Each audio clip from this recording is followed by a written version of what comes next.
Akorát to tam s tou skleničkou vypadá, člověče, že si tam dáváš nějaké šáňo, že si tak jako... Abo čo to je?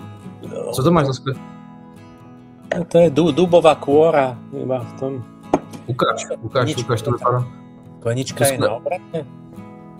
No, není, ale když se napiješ, zkus se napít, já ti řeknu. Počkej, teraz to vidno. Toto.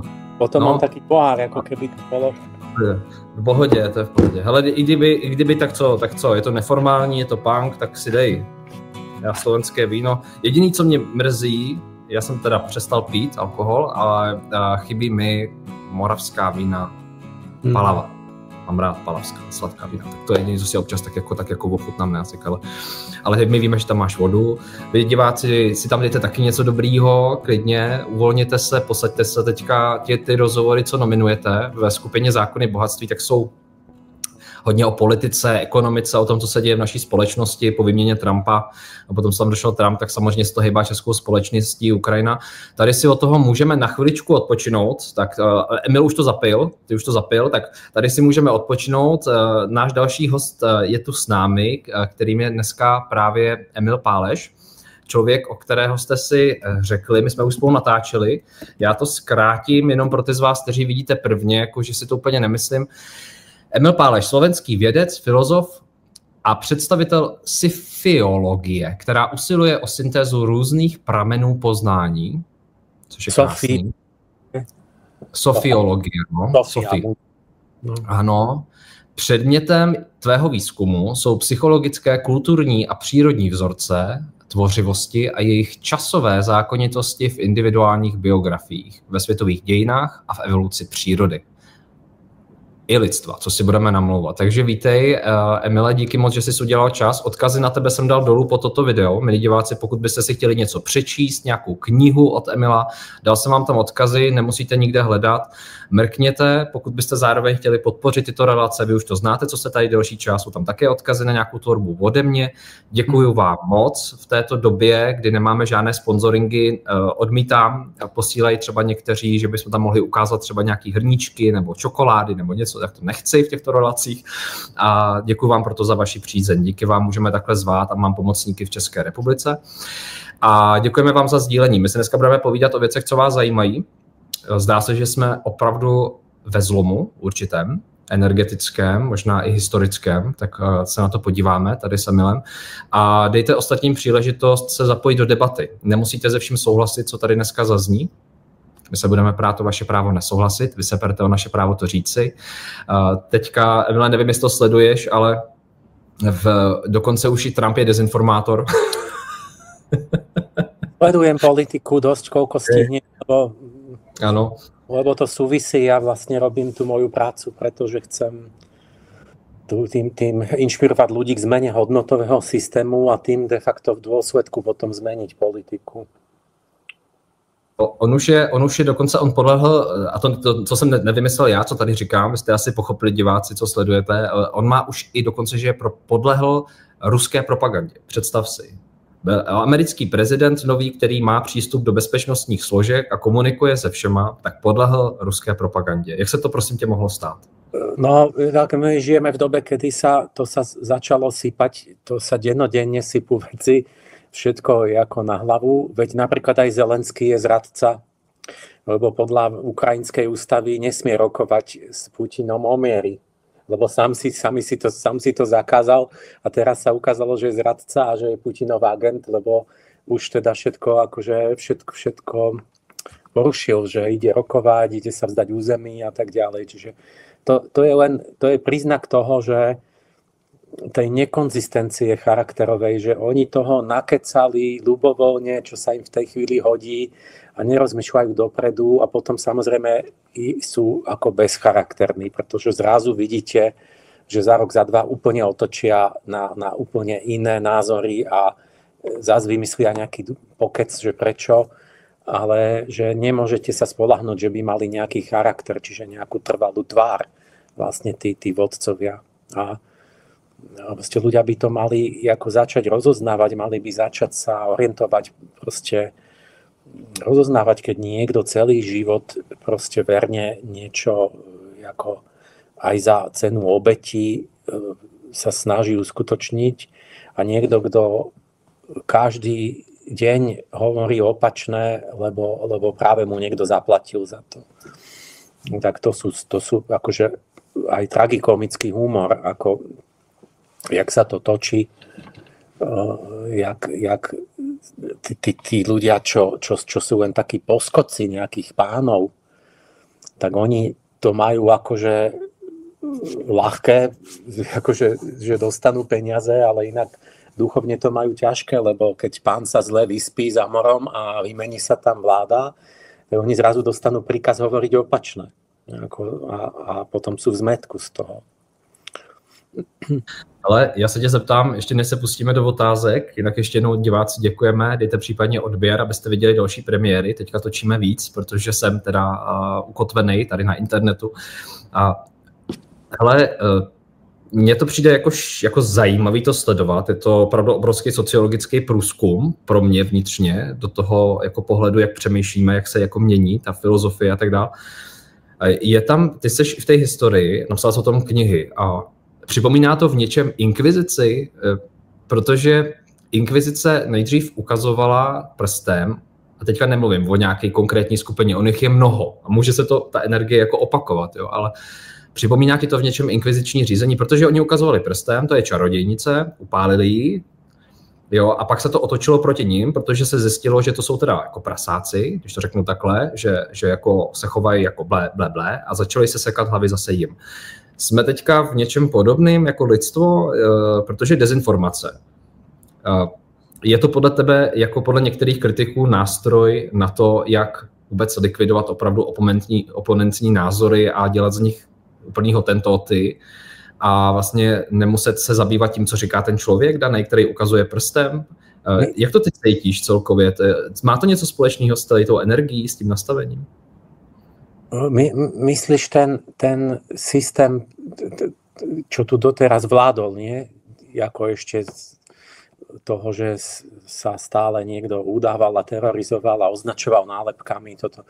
Tak čo, neviem, či to je nejaký liberálno, lavicovo, progresívno, neviem čo. Tento systém teda, ako začína mu veľmi rýchlo zapadať slnko tým progresívcom, teraz jaký ten Trump sa tam, jak sa to otočilo v Amerike, lebo však im zavreli kohútiky, akože tie miliardy dolárov, čo tiekli aj na Slovensko, aj do Čiech, tak teraz Trump rýchlo pozatváral a teraz neviem, že ako budú musieť začať robiť niečo užitočné namiesto propagandy, títo naši akoby aktivisti. No je to analogické, lebo ja vlastne skúmam to, ako sa v dejinách opakujú takéto vzorce správania a že čo za tým je. Áno, oni sa opakujú aj po 1000 ročiach, že niekedy sú veľmi úplne detailné podobnosti, že povedzme komunizmus už raz bol v starej Sparte a to bolo do úplných takých detailov, že až keď nepoviem, že kde to bolo, tak si ľuďom zdá, však ty čítaš o komunizme. A hovorím, áno, ale to napísal Friedrich Schiller, ktorý žil 100 rokov pred Marxom a tak. Lebo to je v ľudskej povahe, že vlastne sa ako aktivujú určité vzorce, štruktúry, ktoré sú ako právzory v ľudskej povahe potenciálne a preto sa opakujú tie veci, že v podstate je to isté v nejakej inej farbe, nikdy nie je úplne to isté, ale tá podstata. No a toto pripomína inkvizíciu, ešte presnejšie to pripomína nám ten sovietský komunistický systém, kde v každom vchode bol udavač, akože dôverník, ktorý vás sledoval, kde sa ľudia likvidovali nálepkami, že proste niekto vykrikol na vás, vy ste oportunista, reformista a už ste nemohli nič povedať, už ste nemohli nič vysvetliť, že čo ste vlastne chceli, ako ste to mysleli. Takže oni ako keby, to je taký paradox, že my sme prišli na západ sme sa tešili na ten klasický západ, slobodný a tak. A práve v tej chvíli tam prevážili v podstate nejakí neokomunisti a totiž taká vetva takých tých lavičiarov, ktorí tam v podhubí pôsobili a podarilo sa im zmocniť univerzít a takých kultúrnych inštitúcií. A Čiže my sme prišli konečne po komunizme, sme sa tešili a prišli sme na západ znova, tak povediac, do komunizmu, kde je ideologická totalita, kde Nemci sa boja povedať názor aj priateľovi, aj v práci, lebo ho udá a tak ďalej, že oni nemôžu ani rozprávať slobodne. A inkvizíciu to tiež pripomína, len ja som kdesi nedávno prednášal, že inkvizícia bola lepšia.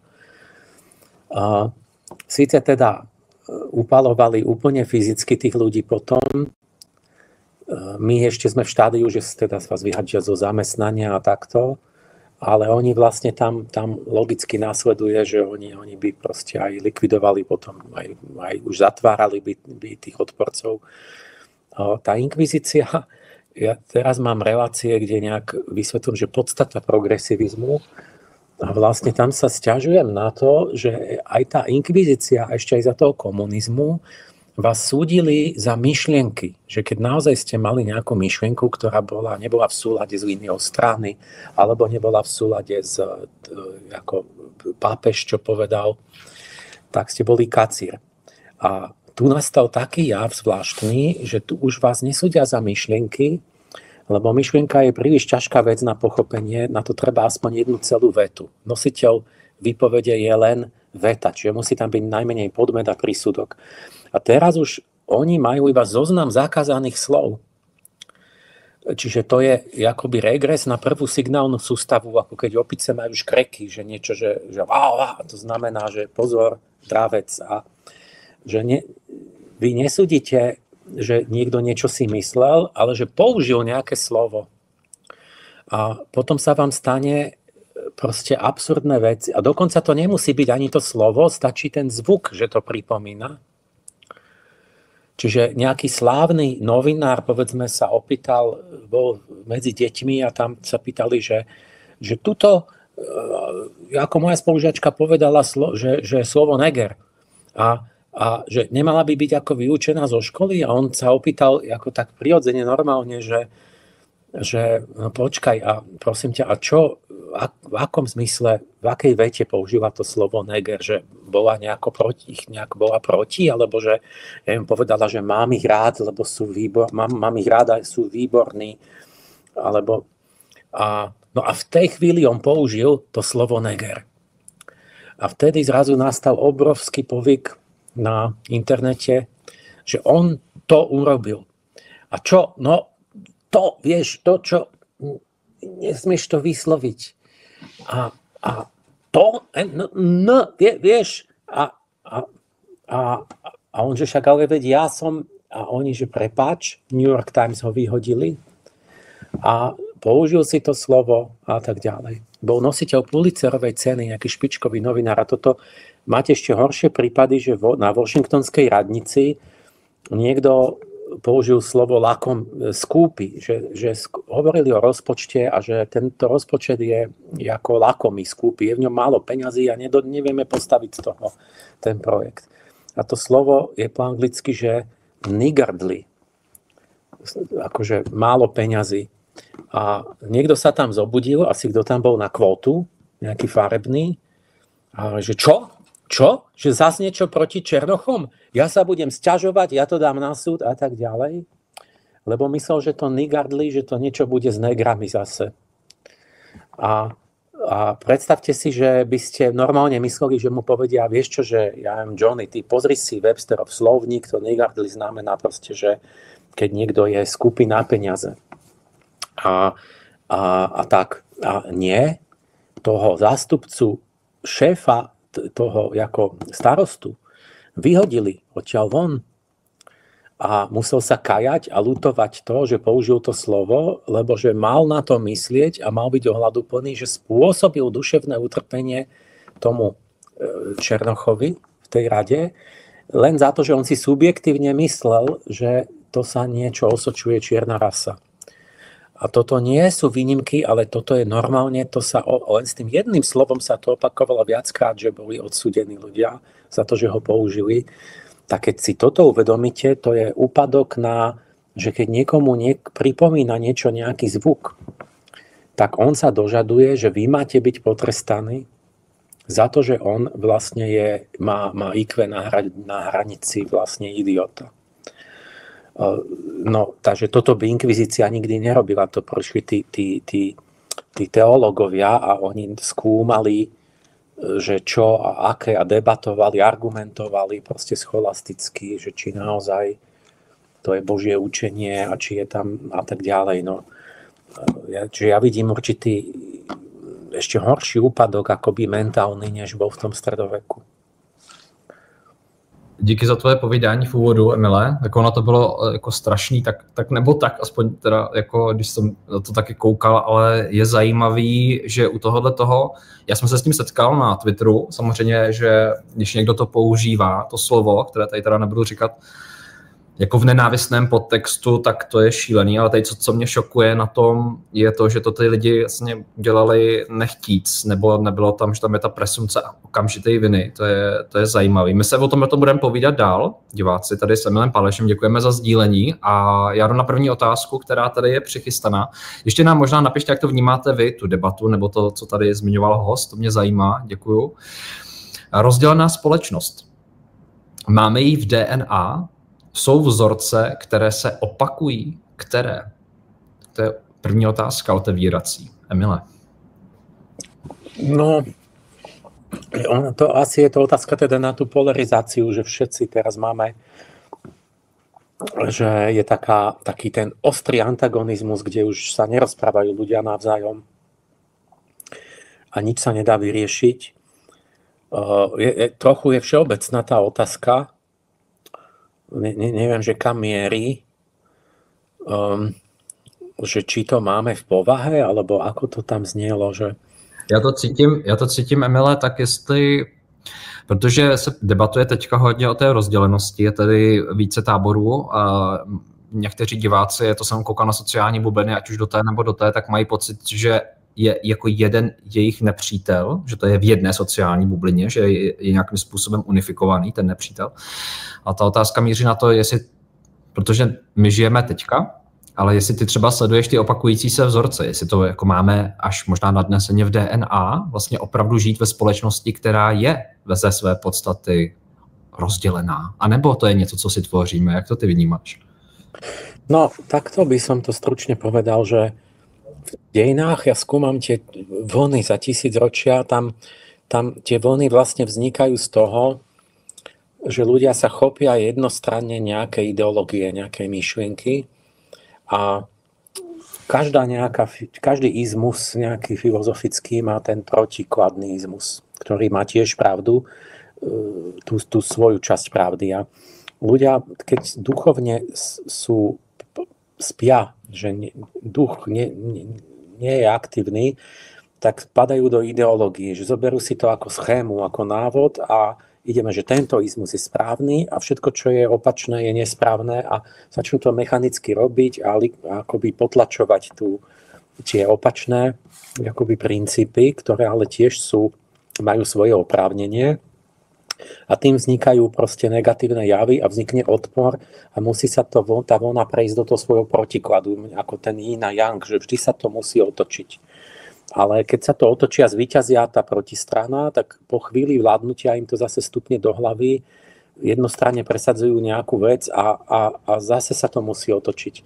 A takto nepretržite vznikajú tie cykly, tie vlny, alebo tábory, ktoré geograficky, že sa opevnia v jednej časti zeme, jak boli komunisti a kapitalisti, bola železná opona. Takže toto sa stále opakuje, stále sa to opakuje o inej téme, vždy príde niečo iné. Na ras, to je rasizmus, že či teda fašisti máme robiť rasovú čistotu, raz je to triedna, akoby tá nenávisť a vykorisťovanie, raz to boli náboženské veci a teraz to boli tieto ľudskoprávne, vlastne s ktorými pôvodne akože nejaké dobré ideály, ale potom vlastne sa nenápadne do toho nasačkujú démoni a prospechársky ľudia, ktorí už to používajú iba taký prázdny obušok, aby si urobili oni dobré bydlo, aby proste mali prosperitu a už im je úplne jedno, že to je kontraproduktívne, že vlastne tak sme sa dostali zase do bodu, že v mene humanity a ľudskosti už všetko, čo sa robilo, je úplne protiľudské, proste od podstaty. A vtedy to padne, vtedy už sa to rozpadne, akože je to pred zánikom, lebo je vyprázdnené vlastne tie heslá sú už vyprázdnené.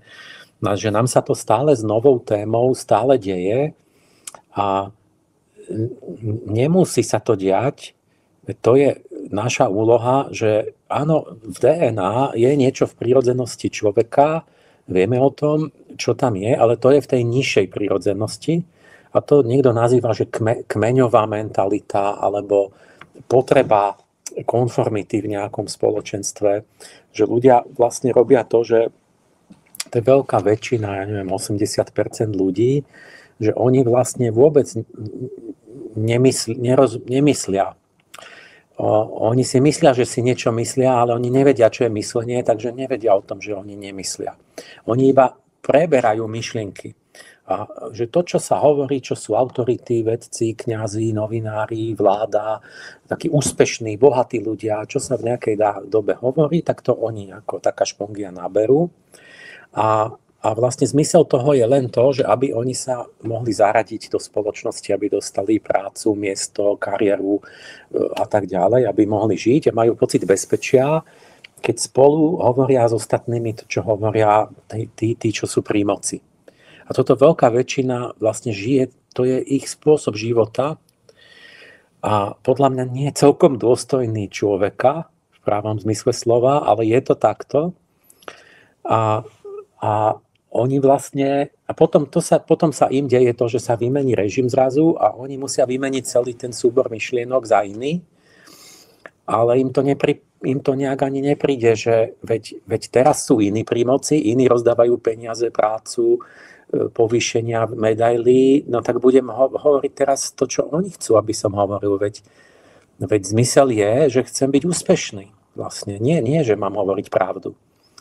Tak toto je zmysel života ako pre mnohých ľudí a to sú tí nešľachtici, to je ten, kto chce prežiť, ale nie, že by mal byť charakterný, že by dodržal slovo alebo niečo. A cíti sa byť takou malou dušou, že on chce len sa zachrániť, chce proste ako byť odmenený, byť proste dostať miesto, tak pomáha vždy to, čo je práve, vždy kolaboruje a to sú také mechanizmy, čo teraz v neurovede sa to detailne skúma, že ako ten človek, že už mozog to je to DNA, že už mozog je tak uspôsobený, že vy ten pocit toho, že vy potrebujete byť v tlúpe, v nejakom bezpečí, lebo inak by ste boli vyhodení na mraze, na hlade, ako sám niekde bez skupiny vašej, čo vás drží, tak to je tak inštinktívne a tak hlboké, že vám to tak ako automaticky podvedome kriví tie myšlienky, že keď ľuďom poviete, že tak pozri, že za toto ťa odmeníme, budeš povýšený, význam a tak. A za toto ťa zavreme a zobereme ti hneď byt, hypotéku a tak. Tak sa rozhodni, sa zamysli slobodne, že ktorý názor chceš mať. A ľudia sa začnú zamýšľať a to taký pocit, že oni vlastne majú pocit, že pravda je to, za čo jak dobre dopadnú a nie, že kde ich budú šikanovať a naháňať. A to je celý pôvod akože ja mám názor a mám nejaké presvedčenie. A iba pár percent ľudí je takých, že sú hrdinovia, akoby duchovní, že on sa naozaj používa myslenie, aby objektívne zistil pravdu a povie, že počujte, aj keď mi ubližíte, ale toto není pravda. To je hrstka, na to potrebujete veľkú statočnosť a musíte mať nejakú vyššiu motiváciu na to. Čiže ten dáv, že my by sme to mali minimálne uvedomiť, že ten dáv robí toto a potom my robíme demokraciu, že oni nech múdro hlasujú, že však oni majú názor. Ale oni majú názor, že kto im zaplatil. Veď sme to videli, že keď prišli stovky miliard zo Spojených štátov, tak zrazu, že plno ľudí tu vymenilo názor za taký, za ktorý sa platilo. A teraz zase vymenia názor, lebo jak sa zavreli tie kohútiky, tak už bude oveľa menej ľudí mať ten názor, pretože už nebudú za to platení. A čo chcem povedať, aby som k tomu jadru prišiel, že tieto tendencie, to je a je to dokonca hlboko v tom neuromechanizme ako strachu a potreby spolupatričnosti, že ľudia podvedome akoby sa im zdá, máme tu to kognitívne skreslenie, že moja skupina má pravdu. A toto ma veľmi uspokojuje. A že tá druhá skupina nemá pravdu. Dneska na tých skéneroch mozgových normálne to sledujú, že dajú im rôzne príklady, že ako, keď je niekto republikán alebo demokrat, že ako si to tam skreslí, že keď aj dokážu, že ten jeho kandidát jednoznačne podvádzal, tak on že nie, to bolo nejako inak a to on vlastne niečo dobré tým chcel a vidí si to nejak a podľa toho, ku ktorej skupine patrí. A ja tvrdím, že nehovorím to, že tak ľudia sú zvieratá a takto to je s nimi a to sa nedá napraviť. Ja hovorím iné, že my tu máme predsa duchovnú, že človek nie je viac ako zviera a o tom hovorili všetky tie veľké filozofické tradície, ako zlatá reťaz filozofov, ktorí pripomínali, že človek má nejakú duchovnú, vznešenú, nesmrteľnú iskru, ktorá je slobodná, ktorá je schopná poznať pravdu a dobro. A že keď chce, tak on vie sa nad toto povzniesť a stať sa takým duchovným šľachticom, ktorý má tu, ako prestane byť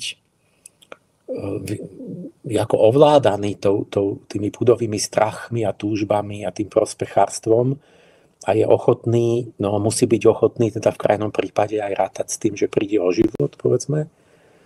Ale keď sú aj vyššie veci, než to, že len aby som prežil, tak potom je schopný toho. A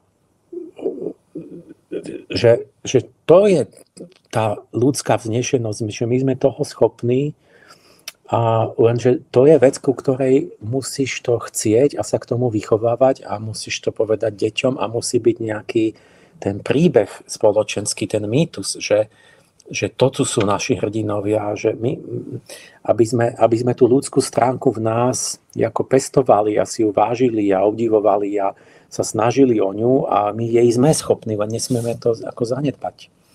A potom by vyzerala politika úplne inak. To by nebola polarizácia. Proste bola by tá klasicky slušná politika, jak to má vyzerať.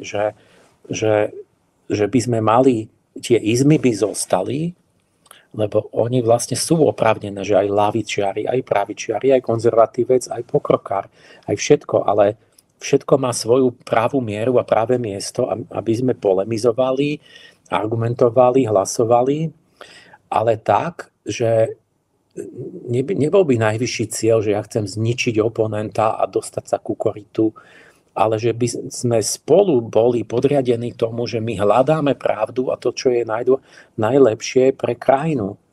A to by nás spájalo a vtedy by vznikla taká ako rešpekt a slušnosť a naozajstný dialog, že mňa by zaujímalo, čo hovorí protistrana, lebo by som sa cítil zodpovedný zistiť, že do akej miery oni majú pravdu a musím to začleniť do politiky. Čiže to by bola vlastne polemika politická, ktorá by bola vlastne vo vyššom zmysle spoluprácou. Že vlastne, lebo ľudia, jeden človek neobsiahne všetko a vlastne tými rôznymi názormi sa doplňujú, ale ľudia dobrej vôle by našli veľmi rýchlo nejaký kompromis alebo nejaké také stredné riešenie, že dobre, tak aj vy máte kus pravdy, aj my, tak urobme to nejak tak, aby to bolo nejaké optimum a uvidíme ďalej, vyskúšame to. Čiže toto by mohla a mala by byť človeka dôstojná, slušná, naozajstná politika. A to, že my padáme do úrovne ako zvierat vlastne, že my zabudáme na to, čo je ľudské v nás a je to len ako roztrhať tú opozíciu ľubovoľnými podrazmi, klamstvami, hocičím, proste nejakými falošnými ťahmi. Tak ja mám súd napríklad s denníkom N, som ich dal na súd, oni mali na zozname, že ja ovplyvňujem príliš veľa ľudí a nie tak, ako by oni chceli. Tak, lebo oni chcú ako inú víziu budúcnosti, že Slovensko by sa malo vzdať suverenity a odovzdať sa, že nebudeme o ničom rozhodovať. A ja vlastne hovorím tu opačné. Lebo upozorňujeme na to, že mali by sme mať vlastný rozum a že vlastne to, čo sa deje, vidno, že tí, ktorí nás riadia, nemajú už rozum a že teda je to na nás. No ale oni, dobre, veď v tej slušnej politike oni by mali normálne oponovať, že Páleš to nemá dobré, že jeho myšlienky sú podľa nás nevedú do dobrej budúcnosti. A pravdivo povedať, že čo tvrdím a potom povedať, že oni si myslia, že není to dobre. No ale oni namiesto toho vôbec, oni sfalšujú všetky moje názory, sfalšujú názory všetkých ako odborníkov, že klamú v mene profesorov Akadémie vied, že všetko vyklamú a akoby urobia taký podraz, že vlastne úplnú dezinformáciu, ktorou akože chcú marginalizovať toho názorového protivníka. Čiže namiesto aby povedali, že podľa nás to má chybne ten Páleš, tú jeho myšlienku, že nebude mať dobré následky, tak oni povedia, že Páleš je ľudožrút a on zjedol 10 malých detí. A tým vlastne ho musíme marginalizovať. Čiže absurdity si na vás vymyslia a to potom je taký zmetok. A ja vlastne vysvetľujem hlavne už len ľuďom to, že vlastne musíte ako také morálne oko získať, že rozoznáte, kto je čestný človek a kto je takýto podliak a proste prestať to miešať, lebo to sa nikam nedostaneme. Díky za tvoje povídání. Milé, já tuhletu část veřejním zvlášť od hlavního rozhovoru, kde budou další vaše otázky, protože je to kratší formát a myslím si, že stojí za to ho sdílet i samostatně, protože mám ještě i závěrečnou otázku k tomu tématu, co ty říkáš, kdyby se to dalo uzavřít. Ty jsi tady řekl mimo jiné, teda to, co ty prožíváš, to já znám. To já bych se musel soudit furt s těma kindalistama a těma neziskovkama, kterým teďka přeškrtili. Jo? To vlastně, když mě to posílali právníci, diváci to ví, a o tom ještě fakt udělám video, že se k tomu musím dostat. To je neskutečný. To je opravdu neskutečný. Jo? Za mě osobně jsem z toho bohužel teda zklamán, z toho, že to tak je, jak říkají kritici, teda aspoň jak jsem to prožil já. Takže ti držím palce, aby to dopadlo jak má. Nicméně, ty jsi tam zmínil hrdina, že my máme opravdu, já jsem nad tím přemýšlel tu dobu, co jsi mluvil. A teďka budu mluvit za sebe, diváci, je to velmi subjektivní, můžete doplnit za sebe. Takový ten princip hrdiny. Hrdina přijede do království, zachrání princeznu, zabije draka. Je to vždycky nějaký bojovník, nebo něco se naučí v nějakém boji, jo, a pak přemůže, jo, je opravdu už jako troufalej lovec, takže, ale je to, co mě došlo, když to povídali, je, že tam není žádný takový jako hlavní hrdina, který by zpochybnil to, že má zabít draka, nebo to, že potřebuje tu princeznu za ženu. Tam to jako není, jo, jako málo kde jsem to tam viděl. To znamená, ty příběhy jsou nějakým způsobem vzorový, můžou nás vytvářet od dětství. Myslíš si, že tohleto se dá změnit, že třeba kdybychom příklad měli pohádky nebo příběhy, kde by nebyl hlavní konstrukcí boj, hlavního hrdiny nebo hrdinky, někoho zabít, přemoci, získat, zachránit, byť zachránit, jo? Že by to třeba byl, já nevím, filozof, který jde a přemýšlí o tom, co mu řekl ten král, co mu řekla ta princezna, co mu radili rodiče. Jo, kdyby tam byl takový nějaký vzor pohádkový, příběhový, který s námi jde 2 století, že by ta společnost vypadala jinak. Jak to ty cítíš? No na to dáva odpoveď tá moja angelológia práve. Že my ten právzor nevykoreníš, lebo to máš ako v tom Tolkienovi, v tom Pánovi prsteňov, bojujú s tými škretmi a to nás osloví, to tam je, preto nás to oslovuje. Teraz ale vtip je v tom, že musíme pochopiť tú transformáciu a ako metamorfózu tých právzorov. Inak ich nevieme uskutočniť, lebo dnes nemôžeš si zobrať koňa a meč a ísť naháňať zlodejov a teraz a nejakého prebodnem na ulici v súboji. To proste nám ako zákony nedovolujú. Tak, ale tá moja angelológia práve ukazuje tú podstatu a premenu tých právzorov, že máš od tých najstarších čias tých hrdinov ako Herakles a Perzeus a všetci oni premôžu nejakú príšeru a prinesú nejaké dobro tomu spoločenstvu. Lenže to sú vnútorné obrazy keď ideš ďalej, zistíš, že povedzme takéto hrdinské obdobie michaelské bolo okolo roku 300. Tam bol súčasne svätý Juraj, čiže najväčší kresťanský taký ten drakobíca, lenže jeho súčasnička bol svätý Anton, čo je vlastne zakladateľ pustovníctva, a aj Katarína, ako Alexandrijská, ktorá je ako princezná, ktorá je patronka filozofov, pretože bola taká múdra. A teraz to zdánlivo nesúvisí, ale to je jeden právzor, pretože si pozrie, že ten Anton sedí v jaskyni na pušti a robí to isté, čo ten Juraj, bojuje s démonmi a len tam je to, ten Juraj je akoby extrovertná a ten Anton introvertná verzia toho istého. Ten drak, čo je vonku, je u ňoho vnútri, že ho prepadajú tí príšerní démoni pri meditáciách. Tá kopia, čo má v ruke Juraj, to je lúč svetla, ktorý ten Anton privolá modlitbou a ktorým rozpraší vlastne ten krdeľ tých démonov. A tá Katarína je to isté, ona je filozofka, ktorá tým svetlom myslenia vnútorným premôže všetky falošné myšlitie, koncepcie. A tam vidno, a to není náhoda, lebo vidno, že ten rytmus slnečných hrdinov normálne štatisticky prechádza do rytmu filozofov a mudrcov. Čiže v stredoveku tí mudrci filozofii preberajú to, čo robili predtým tí hrdinovia. A teraz a je to isté, len je to akoby vonkajší obraz niečoho vnútorného, že ja pomocou svetla myslenia premáham v mojom podvedomí tie púdové príšery. A tým som hrdina. A nemusím nikoho zabiť, ale musím v sebe zabiť tie zlé akoby zvieratá. A ani to nie zabiť, ale on často skrotí toho draka alebo sa premení na nejaké dobré zviera, čiže vlastne zušľachtiť tie púdové tendencie.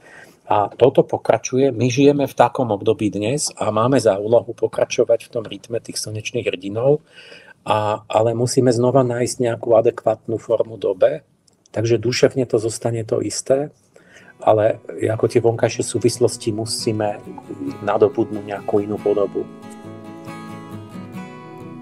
Díky moc za to doplnění, Emile. A co vy na to diváci? Jak to cítíte, jak to vnímáte? Tu naši debatu nebo ty otázky a odpovědi, které Emil přinesl, dejte nám vědět, napište nám. A protože já tohleto teda zveřejním v týdnu, tak je to kratší formát. My s Emilem budeme pokračovat dalšími otázkami, je tam 12. Akorát to oddělím, abyste tohleto mohli zkouknout, protože teďka v týdnu je tam toho hodně. Takže Emile, já s tebou udělám jakoby 2 díly. Tobě moc děkuju teďka, my budeme pokračovat dál. Já se to pak střihnu a dám divákům druhou polovinu, třeba nějaký víkend. A vy diváci, děkujeme za sdílení této myšlenky, děkujeme za to, že se zapojíte do debaty. Nakonec jsme se úplně došli do tohohle tématu, který mně přijde zajímavý a nechci ho prodlužovat, takže napište nám, jak to cítíte, jak to vnímáte, sdílejte dál, zapojte další lidi. Já jsem takovouhle myšlenku nikde moc nenatrefil, takže mně to přijde zajímavé. A odkazy na Emila máte dole. Mrkněte se na jeho práci, pokud budete chtít zároveň podpořit této relace, koukněte se tam též, dejte odběr a my se na vás těšíme v pokračování.